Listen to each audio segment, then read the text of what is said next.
আসসালামু আলাইকুম। অনেক সময় আমাদের পরিস্থিতি আসে যেখানে পাসপোর্ট সাইজের ছবি লাগে কিন্তু আমাদের কাছে থাকে না। আমাদের অনেকের মধ্যে কিন্তু স্মার্টফোন থাকে। আমরা আজকে দেখাবো এই স্মার্টফোনের মাধ্যমে কিভাবে একটা সাধারণ ছবিকে পাসপোর্ট সাইজের ছবিতে রূপান্তরিত করা হয়। তো প্রথমে আমরা যাব আমাদের ফোনে। ফোন থেকে আমরা প্লে স্টোরে যাব। প্লে স্টোরে যাওয়ার পরে একটা অ্যাপ সার্চ দেব। অ্যাপের নাম হলো রিমুভ ব্যাকগ্রাউন্ড। এখানে ২ নাম্বার যে অ্যাপটা আছে ওটা আমরা ইনস্টল করব। আপনারা অবশ্যই কিন্তু অ্যাপের আইকন বা লোগোটা দেখে নেবেন। আমাদের ইনস্টল হয়ে গেলে আমরা ওপেন করব। আমরা এখন ওপেন করছি। ওপেন করে এখানে আসছে আপলোড ইমেজ। আমরা এখন আপলোড ইমেজে ক্লিক করব। এখানে যে পারমিশন গুলো আছে সেগুলো আমরা অ্যালাউ করে দিব।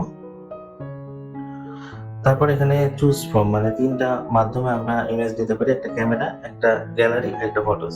আমার ছবি তোলা গেছে এই জন্য আমি গ্যালারিটা সিলেক্ট করব। আমি এখন গ্যালারিতে গেলাম এবং আমার সেই কাঙ্ক্ষিত ছবিটা ক্লিক করলাম। দেখেন এখন আপলোডিং হচ্ছে, একটু পরে রিমুভ ব্যাকগ্রাউন্ড হয়ে যাবে। হয়ে গেছে। এখানে ২টা অপশন আছে, একটা হচ্ছে ডাউনলোড আর একটা ডাউনলোড এইচডি। ডাউনলোড এইচডিটা তাদের জন্য যারা প্রিমিয়াম ভার্সন চালায়। আমরা যেহেতু ফ্রি চালাচ্ছি এই জন্য ডাউনলোডে ক্লিক করলাম। ডাউনলোড হয়ে গেছে, এখন আমরা ওপেন করে দেখবো যে এটা কেমন হয়েছে। হ্যাঁ, ব্যাকগ্রাউন্ডটা রিমুভ হয়ে গেছে। এখন আমাদের আরেকটা সফটওয়্যার ইনস্টল করতে হবে, যে সফটওয়্যারের নাম হচ্ছে পাসপোর্ট ফটো মেকার।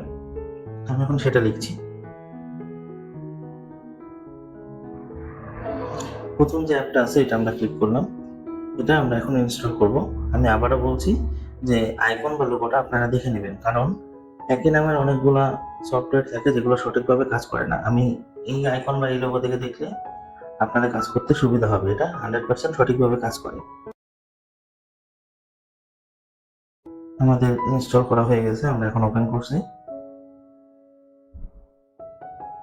ওপেন করার পরে যে পারমিশন গুলো চাচ্ছে আমি ওটা দিয়ে দিচ্ছি। এটা একটা অ্যাড আসছে, আমরা এই অ্যাডটা স্কিপ করে নেক্সটে চলে যাব। এখানে লেখা আছে ক্রিয়েট পাসপোর্ট ফটো। আমি এখানে ক্লিক করব।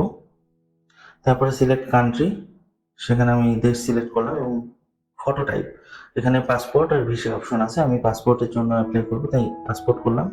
এবার সিলেক্ট ফটো, দুইভাবে ফটো নেওয়া যাবে, একটা ক্যামেরা আর একটা গ্যালারি। যেহেতু আমার ছবিটা আছে গ্যালারিতে এই জন্য আমি গ্যালারি সিলেক্ট করবো। আমি এখন গ্যালারি সিলেক্ট করলাম এবং এই ছবিটা সিলেক্ট করলাম।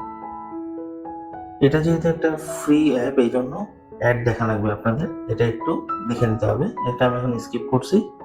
তারপর এখানে আপনার সাইজটা করে নিতে হবে। তারপর নেক্সট, তারপর জুমের অপশন, আপনার ফ্রেমে আপনার ছবিটা যেমন লাগবে জুম করে সেটা নেবেন। তারপর নেক্সট, নেক্সট থেকে এখানে ম্যানুয়াল এলে যেটা আমাদের দরকার নেই, আমরা অলরেডি ব্যাকগ্রাউন্ড রিমুভ করছি। তারপর নেক্সটে যাওয়ার পর অনেকগুলো শুট আসছে, আপনি ইচ্ছা করলে ব্যবহার করতে পারেন, কিন্তু ভিডিও বড় হয়ে যাবে বলে এটা আমি দেখাচ্ছি না। তারপর নেক্সটে গিয়ে নিচের দিকে দেখছি ইরেজার বর্ডার ব্যাকগ্রাউন্ড কালার, আমাদের ব্যাকগ্রাউন্ড কালারটা লাগবে। আমি এটা সিলেক্ট করছি এবং আমার পছন্দ মতো যে কালারটা আমি নিতে যাচ্ছি সেটা সিলেক্ট করে দিলাম। সিলেক্ট করার পরে আমি এখন নেক্সটে যাচ্ছি। নেক্সটে যাওয়ার পরে উপরে দেখেন ডাউনলোডের একটা আইকন আছে, ওটা ক্লিক করছি এবং একটা কথা, আপনারা সবাই জেপিইজি এই ফরম্যাটে ছবিটা সেভ করবেন। আবার অ্যাড আসছে, আগেই বলেছিলাম ফ্রি অ্যাপ এই জন্য অ্যাড দেখতে হবে। আমি এখন স্কিপ করে দিলাম। এবার আমরা দেখবো গ্যালারিতে গিয়ে যে ছবিটা সঠিকভাবে সেভ হয়েছে কিনা। হ্যাঁ, আমার ছবিটা দেখছি সেভ হয়ে গেছে।